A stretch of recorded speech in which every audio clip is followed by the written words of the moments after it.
सहनाववतु ॐ सहनाववतु सहनो भुनक्तु सहनौ भुनक्तु सह वीर्यं करवावहै सह वीर्यं करवावहै तेजस्विनावधीतमस्तु तेजस्विनावधीतमस्तु टुगेदर तेजस्विनावधीतमस्तु मा विद्विषावहै तेजस्विनावधीतमस्तु मा विद्विषावहै ॐ शान्ति शान्ति शान्तिः ॐ शान्ति शान्ति शान्तिः नमो नमः good afternoon good morning from wherever you are joining to the Veda and Upanishad class.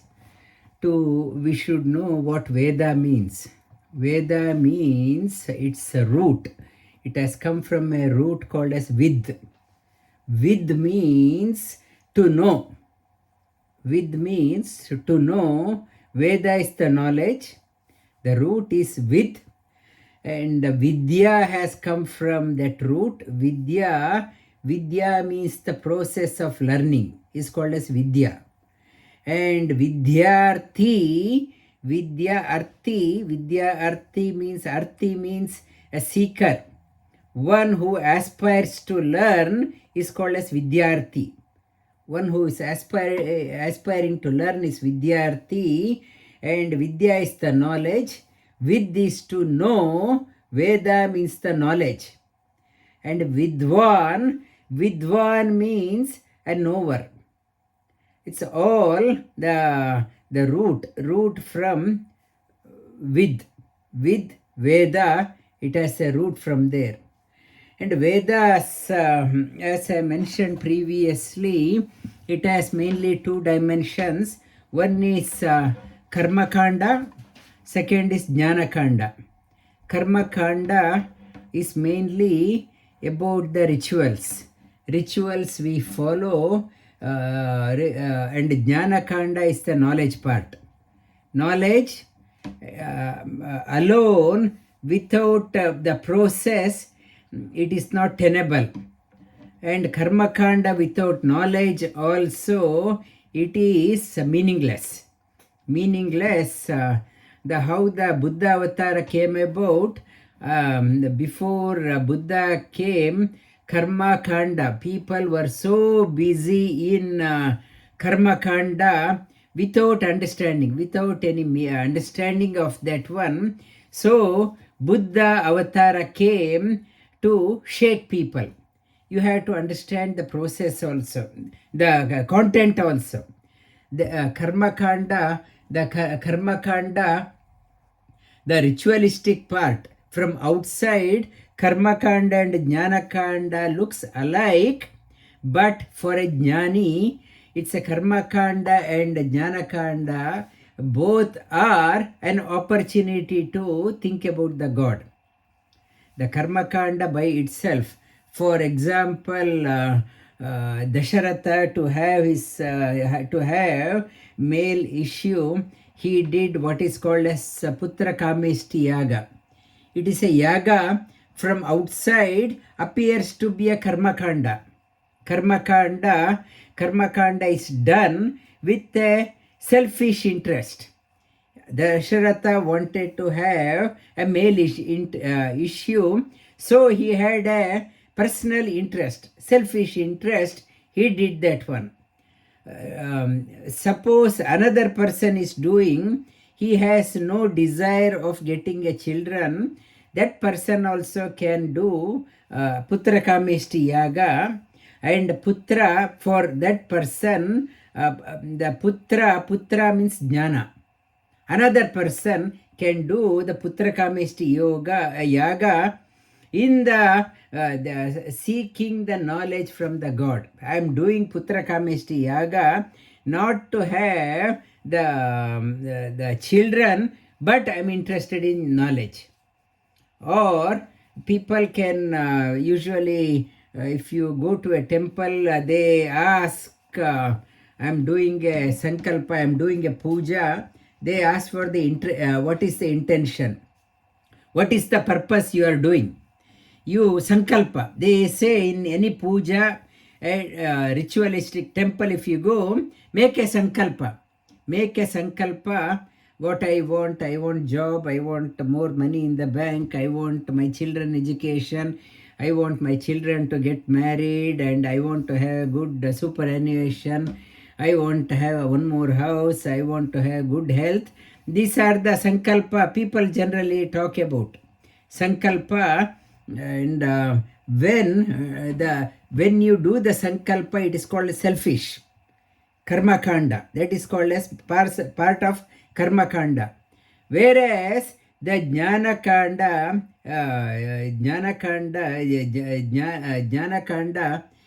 what is the sankalpa?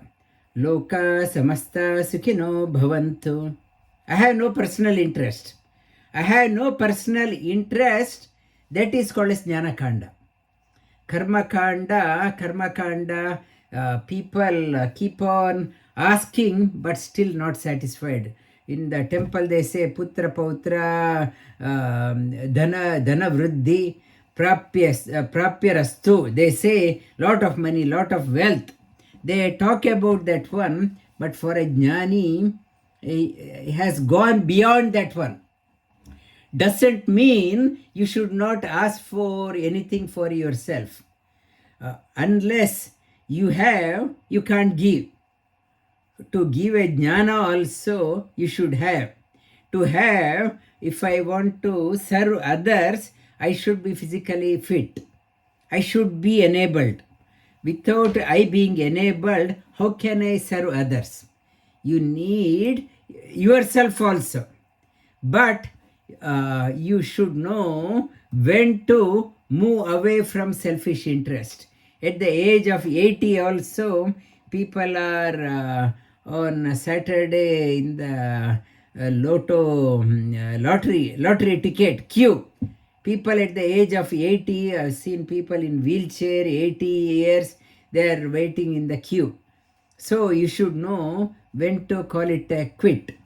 And it is, for example, Ramakrishna Paramahamsa, once he had a desire of wearing a silk shirt. He had seen his disciples coming with silk shirts. He had a desire, I also must have. So he went to a tailor and got a silk shirt done.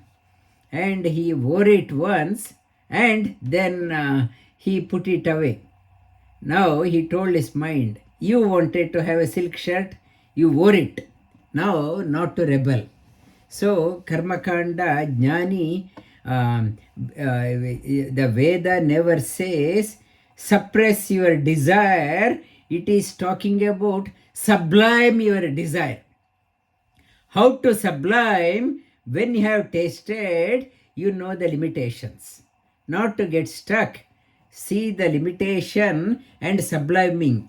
Subliming, that is moving from karma kanda to jnana kanda naturally opens.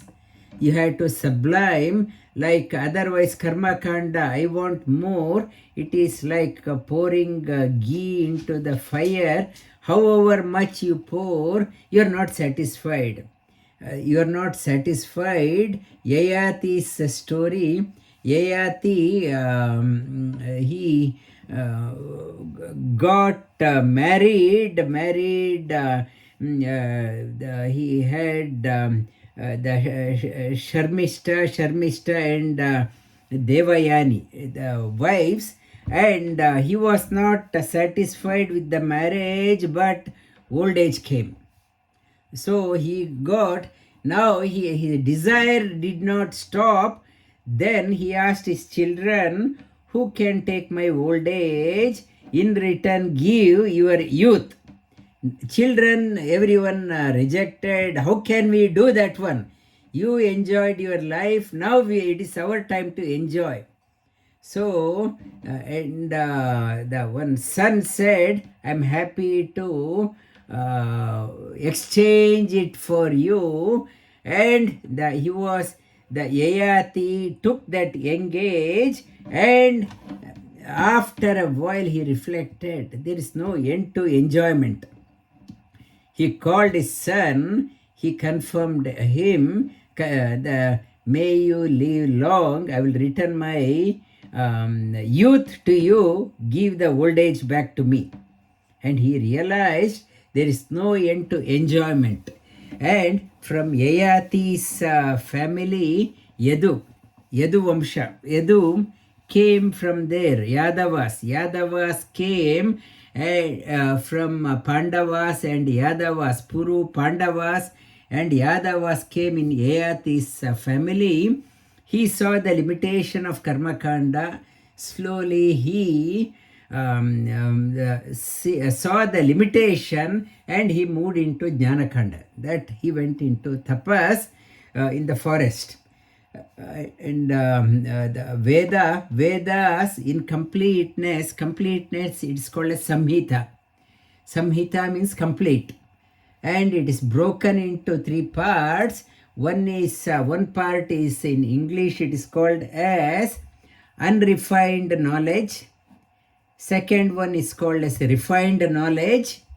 The third part it is called as unrefined information.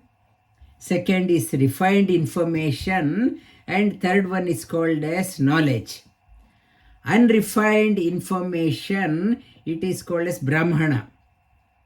Brahmana told by teacher. It is raw information. It is a raw information. You have to process the raw information from Brahmana. You have to move to Aranyaka. Aranyaka means Aranyaka. You have to withdraw to reflect on what the teacher said. You have to process the raw information. That processing part is called as Aranyaka. When you have processed that information, the conclusion, you have to come to conclusion. Any write-up, at the end, you have to conclude. When you are doing a PhD or a master's, you will say this author said that one, that research said this one, so many, you give the example. At the end, what is your conclusion? Your conclusion, that is the knowledge. That is your knowledge, is not told by others. You have to experience that one. That is called as Upanishad. One is raw information, second is refined information, and third is knowledge. The most commentators out, they are busy commenting. That person said this one, this commentary, that person said this one, that Acharya said this one, this Acharya, busy quoting all Acharyas. So, what is your learning? Many people, they say, when I ask that one, what can I say when Acharyas have told? They are not using their mind to come to the conclusion. Acharyas are waking you up to think. You have to think when they came to this analysis, is it right or wrong? The whatever Acharya has told, maybe 1,000-year-old, 2,000-year-old, for any information, you should ask the question, somebody told this one, whom did they say? Under what condition they said? So, the question asked by the student, in different situations, answers will be different. You have to analyze, not to take it for granted that Acharya said this one. You should say, think, whom did he address? Under what condition? So, at that condition, those students' mentality, that situation may be appropriate. And in Saindava, for example, same word is there, Saindava Layamana, that it is it's a if you are eating, have sat for dinner, if they say Saindava, you bring Saindava means bring salt. You have to understand the situation. He is asking for the salt. If you are in a war front, if they say Saindava, Saindava means horse. You can't, if they say Saindava, bring the Saindava means you can't take the salt. Or in the dinner table, you can't bring a horse. You should know what situation, under what situation they said. Now, in the arguments, many people keep on arguing, my teacher is better, my teacher is better, and what people fail to understand is who was the audience for the teacher, under what condition, what was the situation, what was the question. So, if you want to, you have to analyze that one, not to take it blindly and blindly follow the scriptures. You have to contemplate. That is called as Upanishad. Upanishad means upa means there is a word in Sanskrita, Upanishad. Upa means there is a meaning, is called a subordinate, like Upasampadak. Upasampadak means sub-editor, one who is lower than that one. And the one is subordinate. There is another word, Upa means Upadesha. Upadesha means higher knowledge. Upa has both meaning. One is inferior, one is higher. Upa means inferior means come and sit close to teacher's feet. That is Upa, come close with the intention of learning. Another one, why I have to come closer? Because Upa, I have to go up. Upa in Sanskrita, in English has become up. I have to go up in my life. I have to elevate my mind. I have to elevate my mind so that we begin to flow with greater intensity and purpose in life. We lack intensity in our life. Everywhere we are dragging our heels. Why? Because we have not elevated ourselves. We are at the foothill of our life. There is no momentum in our life. Casual approach. We are dragging our heels. Why Upanishad? By contemplating on getting the inner message, you become highly intense. Intensity in your life goes up, and interest will come. Intensity, intensity, and intelligence. All four get illumined by getting the Upanishad.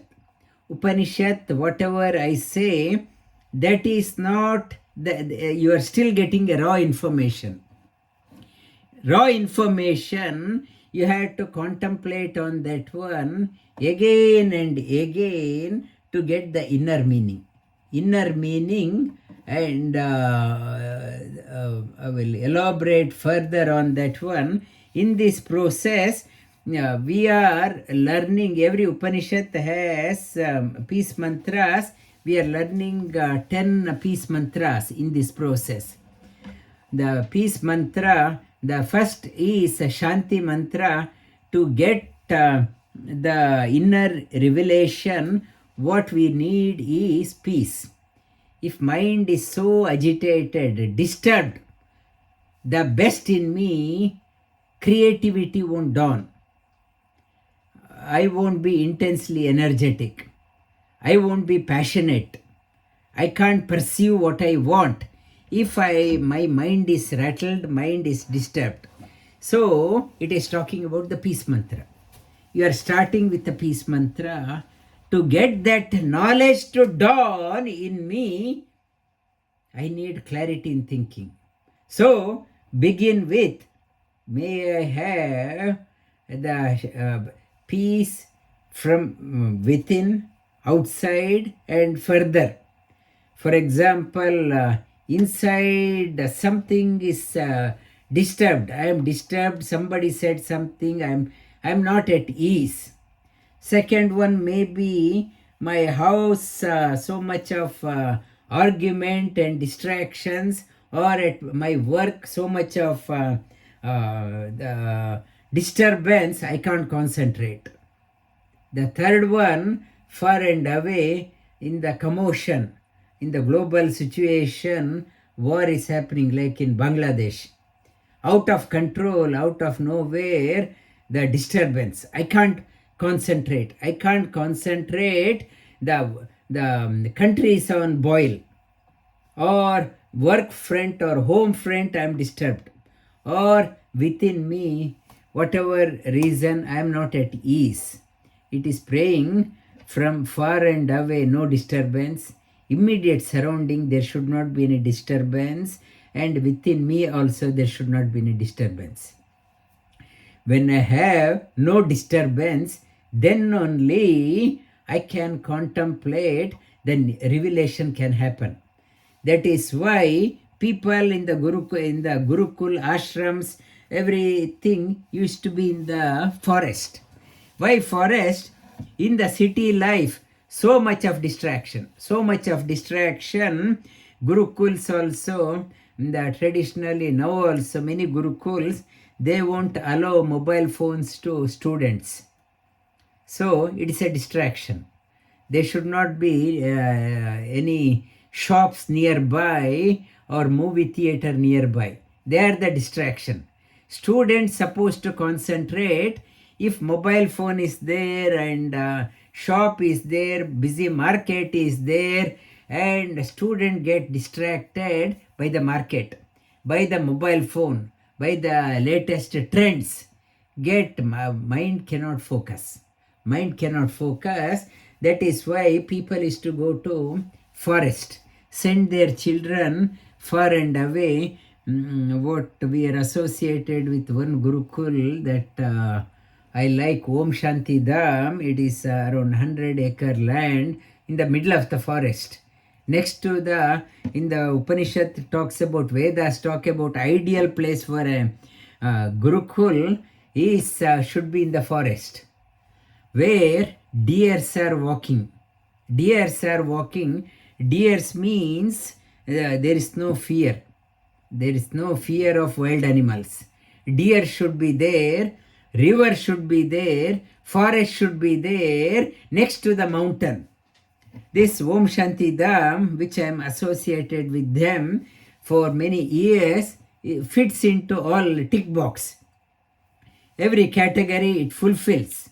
It is an ideal condition, cut off from and to more than that one. In ashram, if even children sneaks in the mobile phone, there is no internet service, no Wi-Fi, and only Wi-Fi with one line you get. If you go to one corner near the office, you get a faint call. It's a very good condition for all the teachers as well as the students. The Upanishad is the knowledge has to dawn. Knowledge cannot be given. Information can be given, but knowledge is, nobody can steal it. Knowledge has to come. Knowledge, and the mark of a knowledge, one who has got the knowledge, what is the mark? Vidya Vinaya Sampanne. As the knowledge dawns, one becomes very polite. One who doesn't have a knowledge becomes very arrogant. So arrogant. One who has got the knowledge becomes very polite, down to earth. And in the Samaveda, there is one student, Shweta Ketu. He went to the university, he studied for 12 years, And even the teacher, his teacher said, I have not come across any students like you, so bright. You are the best in my whole career, in my whole life. So Shvetaketu, so proud, and he came home, and he thought, my father did not go to a university, he did not go to Gurukul. What is the point in bowing down to him? He did not care to bow down to his father, and the father Uddalaka thought, this boy has become very arrogant. Only he has information, knowledge hasn't come into him. So Uddalaka asked the one question, have you understood one thing? Having understood, everything is known. For me, that if I know mathematics, if I ask some physics question, people say, sorry, I am only in mathematics. If I ask physics, sorry, I don't have anything in chemistry. Whatever, we are so specialized, every compartmentalized learning. If I know music, I don't know yoga. If I know yoga, I don't know it's dance. If I don't know one, Uddalaka asked the question, having learned that one, everything will be known. What is that one? What is that one? So Shvetaketu started scratching his head. He said, in my all 12 years, my teacher never spoke about that one. He did not speak. I think my teacher also doesn't know. Otherwise, he would have told. So then his father said, now I can tell you. What is that? So the father became a teacher and started at the end, Shvetaketu realized he doesn't know anything. The mark of the learned person is Vinaya. Vidya Vinaya Sampanne. Like in the tree, the fruits come, branches naturally come down. The branches, when you are the fruit of your knowledge starts the bearing, the person becomes very if you see that person outside, you won't know such a learned person amidst us. The Upanishad says learning, the mark of a learned person, grounded person, not arrogant.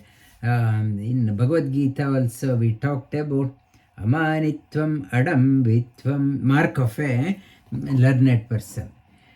And the Vedas are the four Vedas, Rig Veda, Yajurveda, Samaveda, Atharva Veda. Each Veda has Upanishads associated with them. And we started off with the peace mantra from Krishna Yajurveda. We started with that one, the Krishna Yajurveda. Vedavyasa assigned the task of propagating each Veda to his students. He assigned Paila to propagate Rigveda, Vaishampayana for Yajurveda, and the Samaveda he asked who's that Sumantu for Samaveda, Sumanta Atharva Veda, Jaimini for Samaveda. Jaimini, and we missed that one this time. We could not go to Vyasa Guha in Badrinath. And on the way to Vyasa Guha, they have the written Veda Vyasa, he gave which Upanishad to what in a pictorial form. We beautifully have done that one. Hopefully next time we go past that one. And coming to the Krishna Yajurveda, repeat after me the mantras we learnt. We started with Om Sahana Vavato ॐ सहना भवतु Sahano Bhunakto सहनौ भुनक्तु Sah Viryam Karavavahai सह वीर्यं करवावहै Tejasvinavadhitamastu ma vidvishavahai. तेजस्विनावधीतमस्तु मा विद्विषावहै Om Shanti Shanti Shanti. ॐ शान्ति शान्ति शान्तिः The second one we learned Om Shanno Mitra Sham Varunah ॐ शन्नो मित्रः शं वरुणः Shanno Bhavatvaryama शन्नो भवत्वर्यमा Shanna Indro Brihaspatihi शन्न इन्द्रो बृहस्पतिः Shanno Vishnurukramah शन्नो विष्णुरुक्रमः Namo Brahmane नमो ब्रह्मणे Namaste Vayo नमस्ते वायो Tvameva Pratyaksham Brahmasi त्वमेव प्रत्यक्षं ब्रह्मासि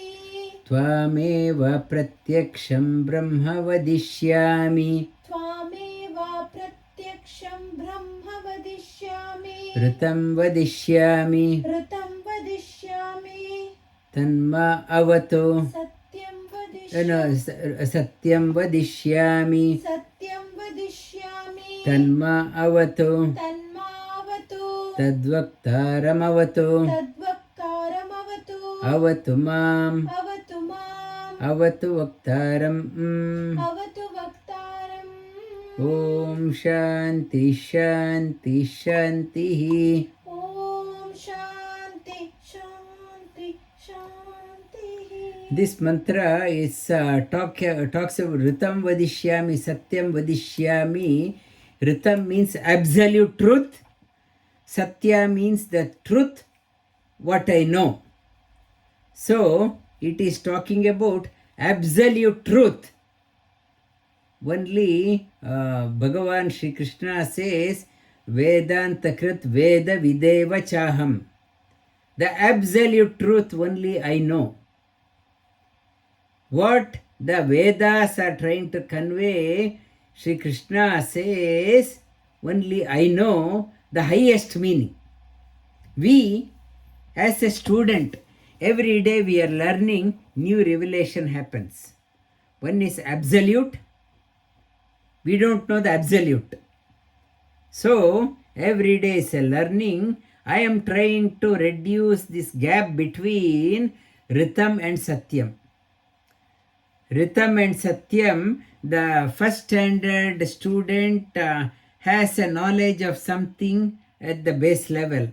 As the child progresses towards the university, has a different perspective to things. Ritam Vadishyami, Satyam Vadishyami, it is meaning I am aspiring to know the absolute and I will speak about what I know as of now. And in the court also they say, according to my opinion, they say in the court also, they say they won't say this is the truth. In my opinion, so it may be different. Einsteinian theory also, he got Nobel Prize, now they are refuting that one. They are, so whatever Einstein knew, it was also not absolute truth.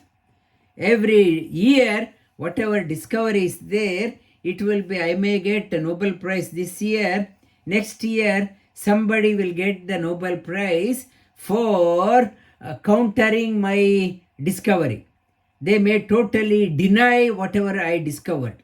That person also can get a Nobel Prize. So, Ritam means, for example, you are coming to yoga class. You can't say, I learnt it, I need not have to go. I have learnt, Music, I have done senior, done, and my Veena practice is done. I got my certificate. It says rhythm. Rhythm means there is no end. Keep on how the sound is coming, absolute. The absolute. I want to move towards that one. The creativity comes only when you're passionate, very intensely passionate. When you're intensely passionate, when the creativity is there, you start loving yourself. Creativity is not there, intensely I'm not committed, and the passion is not there because I don't love myself. I have so many priorities. I have to do that one, I have to do this one, I have to do this one. Ask anyone who is a genius. The genius is the one doesn't care about the world, loves what one is doing. Invest time for oneself is a loves oneself. I love myself, so I start spending time for myself, what I want. The ordinary one, I have so many things, friends are called for a party, that party, and so many functions, so many meetings. I don't love myself. That so there you can't be passionate. Creativity won't come. When you start loving yourself, then every move of your life is a celebration. Whether success or failure, it's a continuous learning towards the rhythm. Every step is a learning towards the rhythm, and you won't be upset if whatever you wanted to do did not go in your way, because you are doing, you are loving yourself, you are investing. Self-love is there. You are every step, you are every occasion is a time to spend for yourself. That rhythm vadishyami, satyam vadishyami. And another one we learned about the Shukla Yajurveda. We learned Om Asatoma Om Asatoma Sadgamaya Sadgamaya Tamasoma Tamasoma Jyotirgamaya Jyotirgamaya Mrityorma Mrityorma Amritangamaya. Amritangamaya.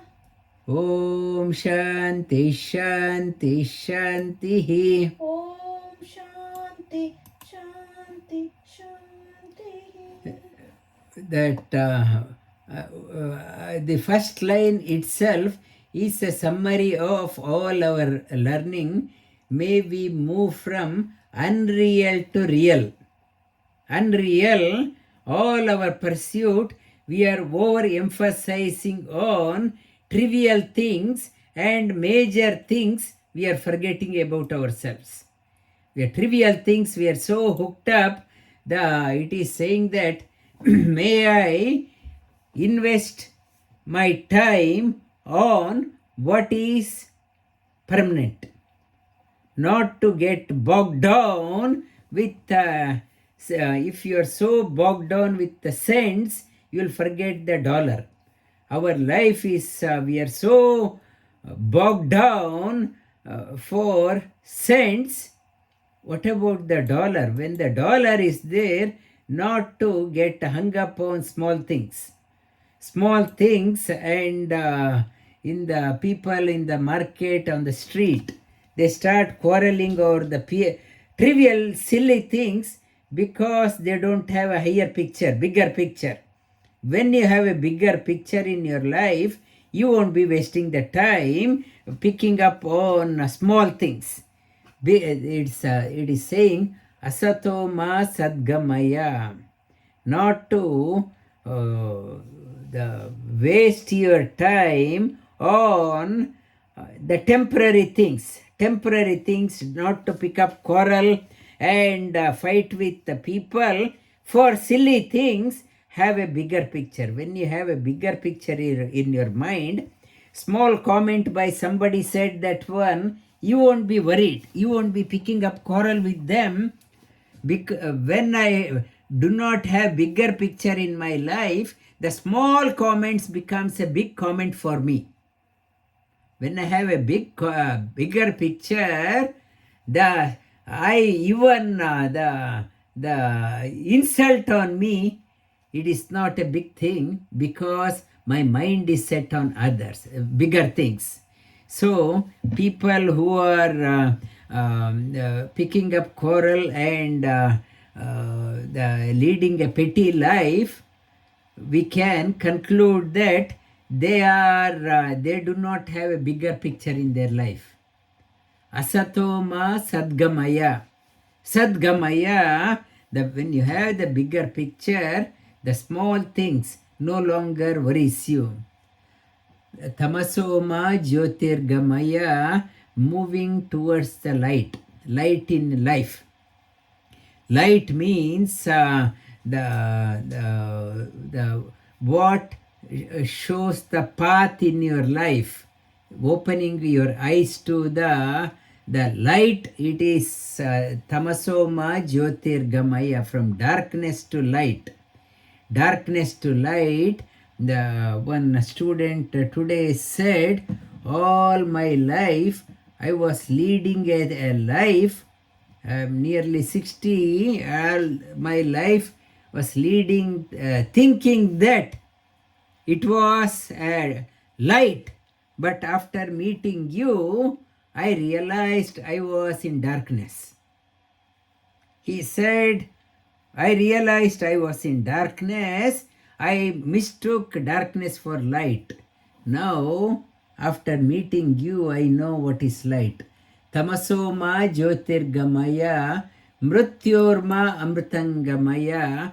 Mrityu means death. Death, word death.